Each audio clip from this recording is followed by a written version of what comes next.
venu à Tours pour recevoir mon diplôme, pour être fier de moi, pour montrer aux autres que voilà, si je l'ai fait, vous pouvez tous le faire dans la vie. Ma récompense, le diplôme, celui-ci. Et ça, pour moi, c'est d'être l'équivalent de tout le monde. Merci beaucoup.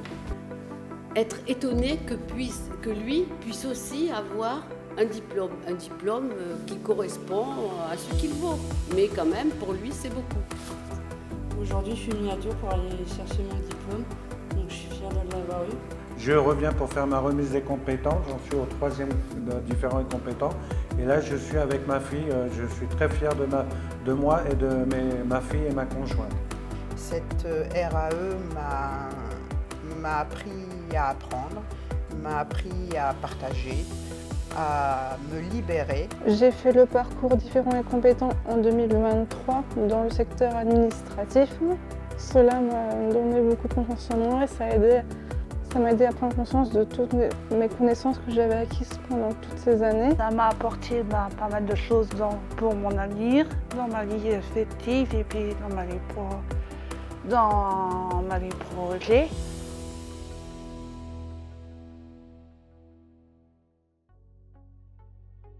Dans le secteur médico-social, nous sommes passés d'une logique d'aide par le travail à une logique d'accompagnement et de professionnalisation des personnes accompagnées, donc en passant par de l'autodétermination. Donc cette logique demande un changement de posture au niveau des établissements et de la pratique des moniteurs d'atelier, ce qui est facilité par toutes les formations que proposait l'ARECO et leur permettre d'accompagner les personnes sur le dispositif différents et compétents. Ce dispositif leur permet de valoriser des compétences et de les faire valoir auprès des entreprises. Et toute cette logique, en fait, est possible grâce à l'engagement associatif de toutes les personnes de la gouvernance au moniteur d'atelier et de toutes les personnes qui gravitent autour de ce dispositif. Ce réseau qui associe des moniteurs, des directeurs, des secrétaires, des correspondants, des animateurs, des formateurs, des administrateurs, en fait, tous ces acteurs-là sont indispensables pour faire fonctionner cet ensemble hyper cohérent, très organisé, au service de tous les travailleurs et tous les jeunes des IME. Je suis coordo du dispositif Différents et compétents pour les établissements de la région Centre-Val de Loire. Ma mission, c'est d'animer et de faire vivre la reconnaissance de compétences sur l'ensemble des établissements adhérents à l'ARECO. C'est important aussi que les administrateurs des associations viennent et participent pleinement au conseil d'administration et de l'ARECO parce que c'est de là qu'on peut donner des avis, que l'on peut rencontrer d'autres associations, ça c'est toujours valorisant. Et puis bien sûr aussi il y a ces remises annuelles des RAE qui sont vraiment un moment humain important à vivre.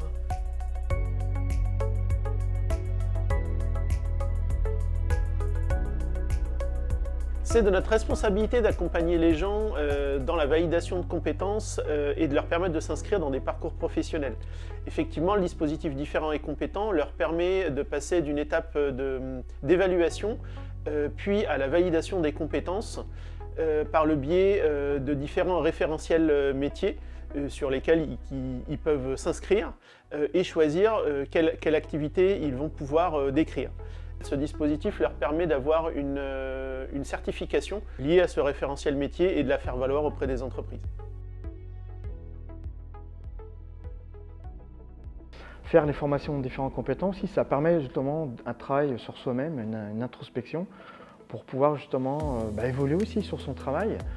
Parce que lorsqu'on est sur son site de production ou de travail, on a toujours la tête dans le guidon et on ne prend pas le temps justement de se poser et d'analyser un petit peu notre manière de travailler, justement. Ce parcours RAE aussi m'a permis d'avoir une bonne expérience avec les travailleurs, auxquels je me suis retrouvé avec eux en remplissant les référentiels métiers surtout. On a appris beaucoup à se connaître et c'est eux qui m'ont aussi donné confiance en moi et qui m'ont apporté leur confiance et ça c'est rien que magnifique, quoi. Et ça a changé ma vie d'homme, quoi. Ce que j'ai appris aussi par le biais de ces formations, c'est le fait d'accompagner 2 ouvriers. Ils m'ont surpris dans leur manière aussi d'être et de faire. Je les ai trouvés très à l'aise au moment du jury, justement, lorsqu'ils sont passés devant un jury de professionnels. Et puis au niveau de leurs compétences, quoi. Moi je suis bluffé parce que je me rends compte que certains qui sont différents ont plus de compétences que beaucoup d'ouvriers qui travaillent dans le milieu ordinaire. Moi je leur ai appris des choses, certes, sur la technique, mais eux ils m'ont appris aussi sur eux et sur moi-même aussi. À être plus cool, à savoir lâcher prise. Donc moi je leur ai apporté des choses, mais eux ils m'apportent aussi en retour énormément. Voilà. Le principe de la formation des accompagnateurs de parcours RAE, c'est celui de la formation, action, réflexion. C'est-à-dire qu'en même temps que les gens vont se former, ils vont être amenés à accompagner. Et c'est ces accompagnements sur le terrain qui vont amener un certain nombre de questions. Cette formation, elle tourne autour d'apprentissage théorique, mais aussi de mise en situation avec des petits groupes de travail, des groupes d'intelligence collective et puis des échanges voilà, entre tous les participants. Nous sommes sur site car à chaque module, nous effectuons des visites des ateliers qui permettent aux différents encadrants d'observer tout ce qui peut se faire dans les établissements, notamment en termes d'organisation apprenante et d'enrichir leurs pratiques au quotidien. J'ai pu suivre la formation Différents et compétents en 2017 et cette formation, ça a été une histoire humaine en fin de compte et ça a changé énormément nos pratiques professionnelles et au niveau des apprentissages. C'est-à-dire qu'il y a une phrase qui a été retenue quand j'ai fait cette formation, c'était « si l'ouvrier n'arrive pas à faire quelque chose, c'est pas parce qu'il n'est pas capable, mais c'est parce qu'on ne lui a pas montré correctement ». L'important, c'est la professionnalisation de chaque moniteur qui souhaite se mobiliser dans la RAE, ce qui leur permet un déclic après dans leur pratique professionnelle. En même temps, ça leur permet aussi d'aller de l'avant et de pouvoir s'engager aussi dans les formations type plus qualifiantes de moniteurs d'atelier qui leur permet à un moment donné d'enrichir aussi leur rôle d'accompagnant auprès des personnes en situation de handicap.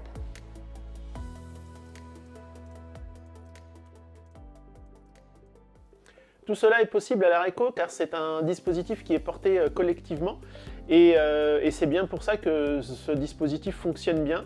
Le réseau et l'échange d'informations et de pratiques est quelque chose d'important, que ce soit aussi bien les expériences partagées par les moniteurs d'atelier, les personnes accompagnées elles-mêmes s'auto-motivent, on va dire, à s'inscrire dans ce dispositif et montrent en fait que ce n'est pas uniquement du temps, mais c'est aussi une relation qui se construit aussi bien entre les établissements et entre les personnes accompagnées et surtout entre la personne et le moniteur qui l'accompagne sur le dispositif. Notre association comporte 26 associations adhérentes, gestionnaires d'établissements, ce qui représente 43 établissements, donc 30 ESAT et 13 IME DAM. Enfin, les établissements adhérents mènent environ 130 à 150 reconnaissances de compétences chaque année. Et ces reconnaissances sont remises lors d'une cérémonie qu'on organise dans les différents départements de la région chaque année au mois de novembre.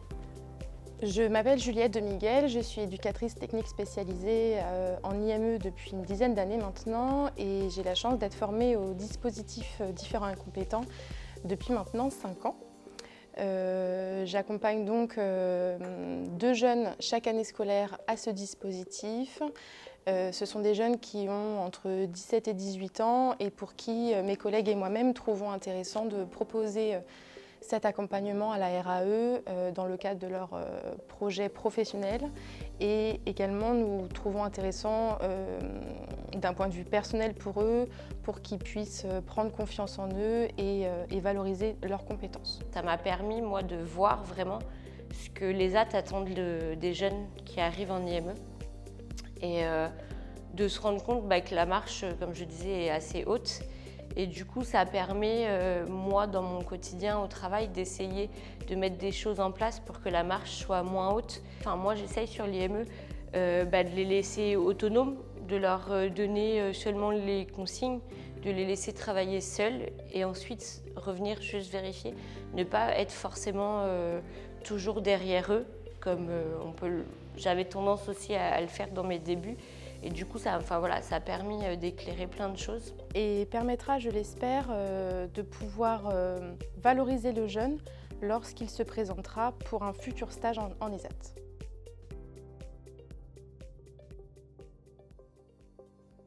On a un collectif qui sait se mobiliser sur tous les temps forts. À titre d'exemple, tous les ans, on a 2 campagnes de jury, ce qui représente à peu près une centaine d'entretiens. On travaille avec l'éducation nationale et l'agriculture et sur l'ensemble de ces jurys, on a des cadres de direction qui viennent se positionner et ça fonctionne plutôt bien. La règle en fait c'est la suivante, c'est la règle de la réciprocité, c'est-à-dire que si dans mon établissement j'ai 2 personnes qui sont inscrites sur un parcours de reconnaissance, eh bien en tant que cadre de direction, je me dois de participer à 2 entretiens pour des travailleurs ou des jeunes d'un autre établissement. Ce principe de réciprocité, on va aussi le retrouver sur les jurys en situation de travail, mais là effectivement ce sont les accompagnateurs RAE qui ont été formés qu'on va solliciter pour pouvoir participer à des jurys dans les établissements voisins. Bonjour, je m'appelle Rabia, je suis monitrice en STI en ESAT. Moi j'ai fait ma formation en 2023.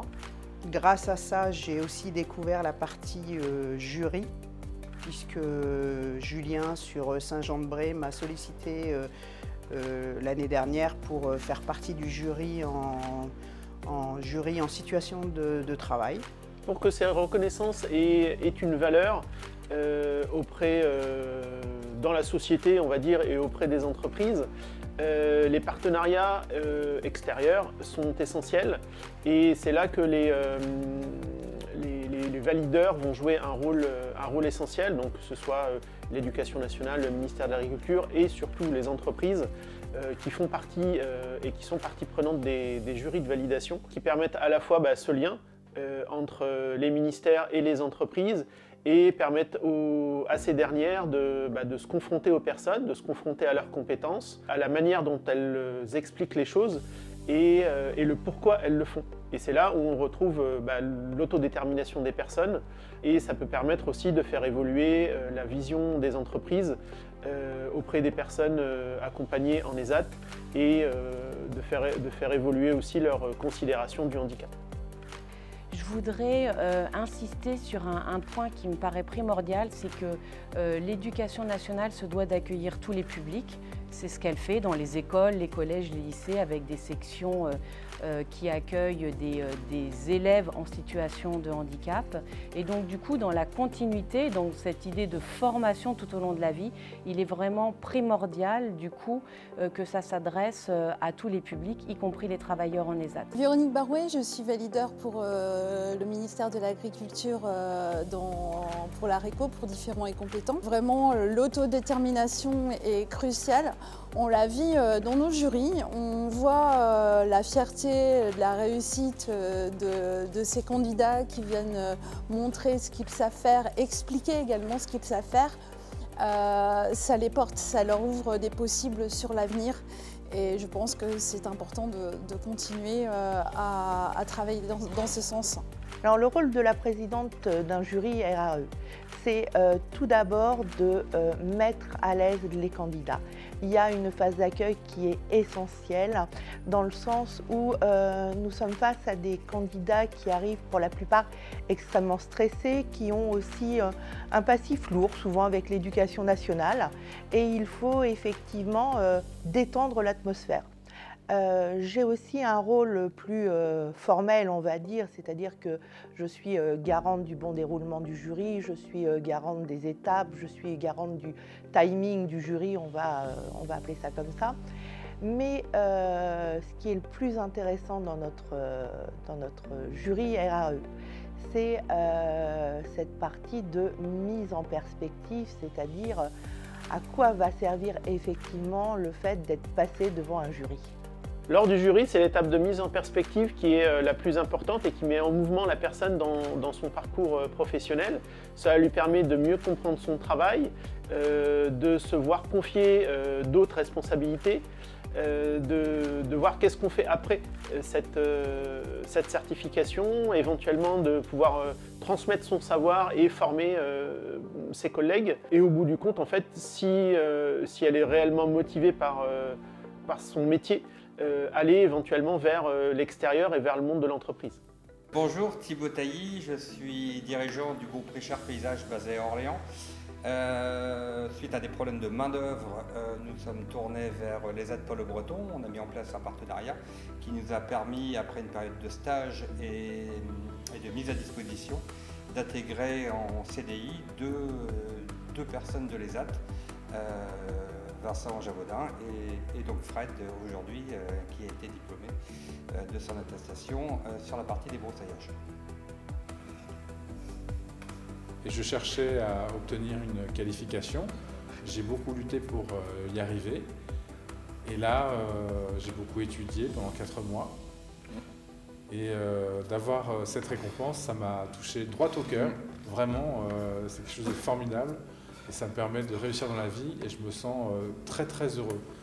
Le fait qu'il y ait une certaine reconnaissance pour que plus tard je puisse aller dans le milieu du travail. Par exemple, avoir le permis AM, que j'ai fait avec Alain, passer avec l'auto-école et tout ça, grâce à l'ESAT, parce qu'ils ont fait tout pour qu'on le passe et tout ça, s'enseigner et tout ça. Ça, je leur remercie carrément, profondément du cœur. Après, moi, ça m'a apporté une chose, travailler sur l'autonomie extérieure avec mes collègues, puis ça apporte pas mal de choses pour mon avenir. J'ai passé il y a 1 an le permis B96, donc qui me permet de conduire jusqu'à 7 tonnes, et ça me permettra dans l'évolution de sortir totalement de l'ESAT pour après intégrer une entreprise extérieure. On est un dispositif qui accompagne les évolutions de la société et le regard qui peut être porté sur le handicap par les entreprises et par la société en général. La montée en compétence des personnes et la validation et la reconnaissance de leurs compétences nous amène à travailler avec les entreprises d'une nouvelle manière, de les amener à faire évoluer aussi leur approche liée au handicap, et de leur montrer que finalement l'investissement qu'ils peuvent mettre à accompagner une personne en situation de handicap est tout autant de temps de gagné sur sa mise en mouvement au sein de l'entreprise. Et c'est pas parce que c'est une personne handicapée qu'elle aura moins de compétences ou moins de facilité à faire telle ou telle tâche. Donc le dispositif différent et compétent est sert vraiment à faire évoluer la société et le regard sur les personnes accompagnées. RAE, c'est proche de VAE, mais ce n'est pas simplement comme ça une idée de l'esprit. C'est vraiment l'idée que la RAE puisse être ce marchepied, cette première brique d'un parcours qui peut aussi mener vers la VAE et donc vers le droit commun. Nous bénéficions du soutien de l'ARS, Centre-Val de Loire, pour développer nos actions. Et à ce titre, l'ARECO souhaite aussi s'inscrire dans le plan de transformation des ESAT et devenir un acteur sur ce thème-là. L'intérêt aussi des démarches au niveau national, c'est que nous pouvons réfléchir à une évolution, une intégration de la RAE dans le processus de VAE, un lien avec les ministères et une réflexion aussi par rapport au référentiel métier. Je m'appelle Manon Lebrun, je suis chargée de mission politique publique sur le secteur du handicap à l'Agence régionale de santé Centre-Val de Loire. C'est un gros travail qu'on mène et ce qui est déjà bien engagé grâce aux acteurs du secteur qui étaient présents aujourd'hui et aux travailleurs évidemment qui sont au cœur de cette transformation. L'ARS, elle se pose en tant que facilitateur de ces partenariats et en tant que soutien, à la fois c'est un soutien qui vient financer soit des innovations et ces initiatives autour de l'autodétermination, soit des formations en fait, à destination des travailleurs et à destination aussi des professionnels de l'ESAT. Je suis avec Pascal, c'est mon moniteur, c'est mon moteur et c'est ma locomotive. Moi, je suis le petit train et puis j'essaye de suivre. Alors des fois, je déraille. Et j'ai fait la RAE et c'était pour moi quelque chose de pas facile, voilà. Parce que j'ai pas confiance en moi, je doute toujours de moi et Pascal, il m'a poussé à le faire, quoi. Et j'ai réussi et c'était pas sans rien parce que c'était pas facile pour moi. Et derrière, il y avait Pascal et il m'a motivée et j'ai dit avant de partir, je dis Pascal, on va tout déchirer. Et effectivement, j'ai tout déchiré. Donc voilà.